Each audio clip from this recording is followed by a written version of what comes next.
welcome again to another episode of In the Kitchen with Chris. Today we are going to be making chocolate pot de crème. It's spelled pots de crème, but it's actually pronounced pot de crème. And it loosely translates to pots of cream. It's a French baked custard. So really yummy. It's very simple. And one of the nice things about this dessert is that you can make it the night before and then serve it to your guests the next day. So you don't even have to do it the same day because it holds beautifully in the refrigerator. So the first thing we need to do is caramelize sugar. Now, some people get a little skittish and a little nervous about this, but all you're really gonna do is melt sugar. This is granulated sugar, and I'm putting it in a pot. And then I'm going to take a high heat rubber spatula, okay? And I'm gonna turn the heat up all the way on high. So literally what we're doing is we are melting the sugar in the pot. We're going to turn it a beautiful golden brown color, and then we're going to add our cream and milk, which has been steeping with vanilla bean. Okay? So this will take just a couple of minutes, depending on how hot the heat is on your range top. So as you can see, it's just barely starting to melt because I have the heat turned all the way up on high. And don't be worried about the smoke. Don't be nervous about it, okay? The only thing I want to warn you about is that this sugar is about 450 degrees. So you don't want to put your finger in it to taste it. That would be a really bad idea because it's going to stick to your finger, okay? So turn this down just a touch. Okay, so it is starting to melt, as you can see. Okay, alrighty.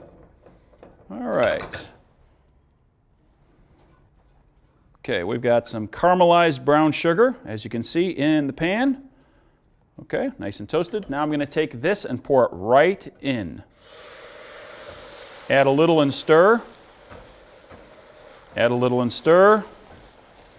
Add the rest. Stir it all in. Okay, so as you can see, I've got a large rubber spatula. Okay. I do not like the small ones. Often in the bake shop, we're stirring things where, like this example you just saw, we made a whole bunch of steam that came up off the pot. So we're going to turn it back on low, just the heat.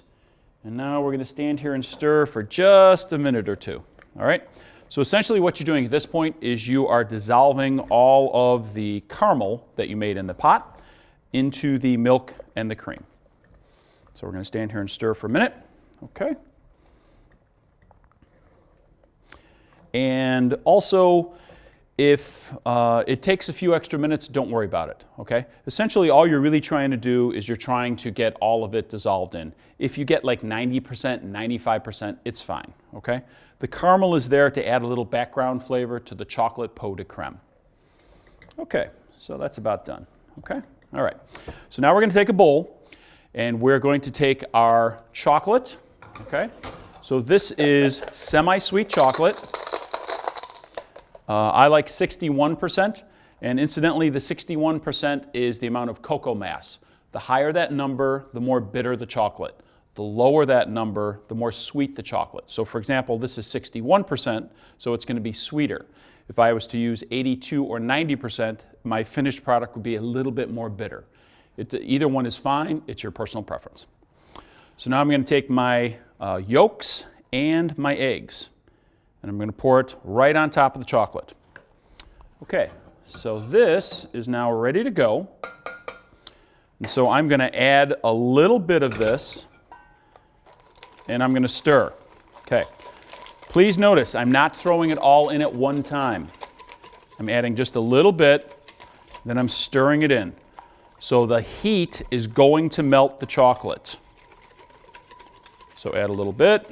And you keep stirring, and as you can see, it's starting to melt all the chocolate in the bowl. And now we're going to add the rest.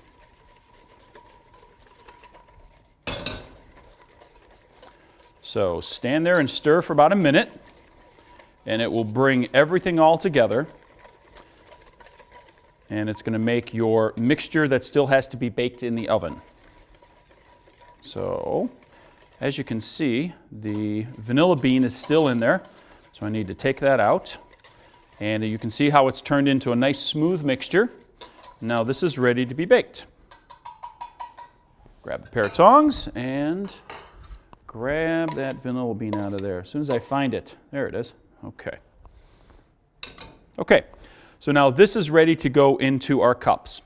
All right, so what I've done, everyone, is I have gotten coffee cups, all right? I got coffee cups on purpose just to show that you don't have to buy any special molds for this. You can use coffee cups that are already in your house kitchen, okay? And they work beautifully. So I also have the amount for this recipe for 4. So I do not have it filling the coffee cups all the way because I'm going to garnish it with whipped cream and a chocolate cigarette. So I intentionally left it low. And one of the other instructors in the program said, hey, you know what's a great idea too? Is that if you're at a party, you can just walk around like this and you don't have to worry about dropping it because it's a great handle too on the coffee cup. I thought, that's an excellent idea. All right, so what we need to do is we need to add water to the pan. So I've already heated up this water to almost boiling. Okay, and now we're going to take our mixture and we're going to add it into this because it's a little bit easier to pour out of.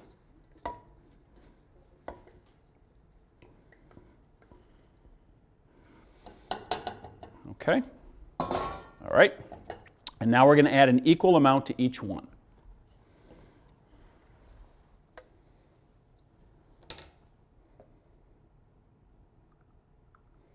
So I always like to add a little bit to each one and then come back and add a little bit more.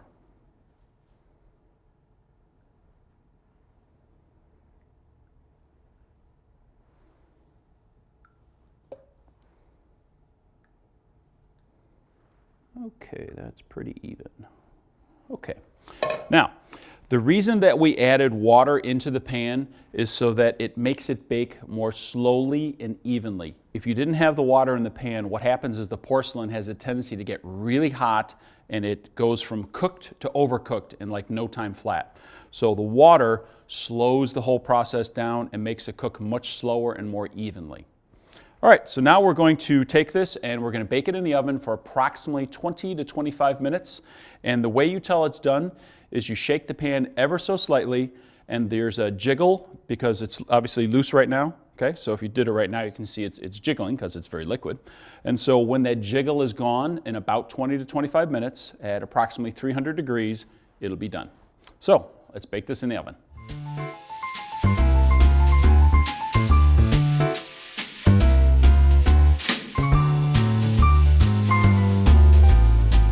Welcome back. All right, I have baked the chocolate pot de crème in the oven. They took about 23 to 24 minutes, and then I put them in the refrigerator for a couple hours. So now I have my chilled pot de crème, and as you can see, it made 4 portions. Okay, these portions are a little bit on the small side because this is a very, very rich dessert.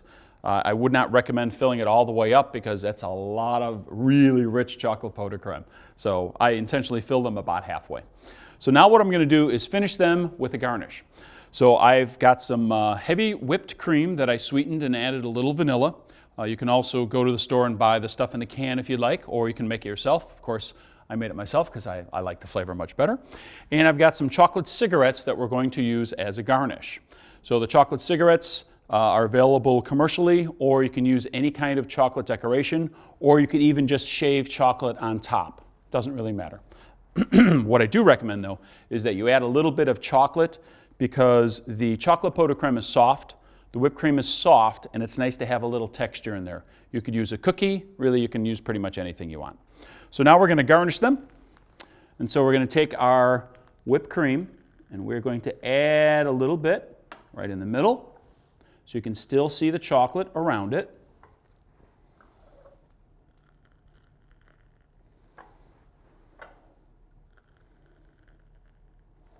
Okay, and now we're going to add our chocolate decoration.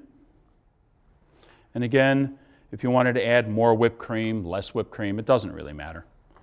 Okay, whatever your personal taste is totally acceptable. Alrighty, so now our chocolate pot de crème is ready, and so it's time for the best part of what I do on In the Kitchen with Chris. It's time to taste. Thank you very much for coming today. Appreciate you stopping by. I hope you learned something. Remember, chocolate pot de crème is not that difficult to make. and you can make it the night before, which is an excellent idea for a party. So you can have the dessert totally ready to go and you can relax with your guests. Thanks a lot. Have a great day.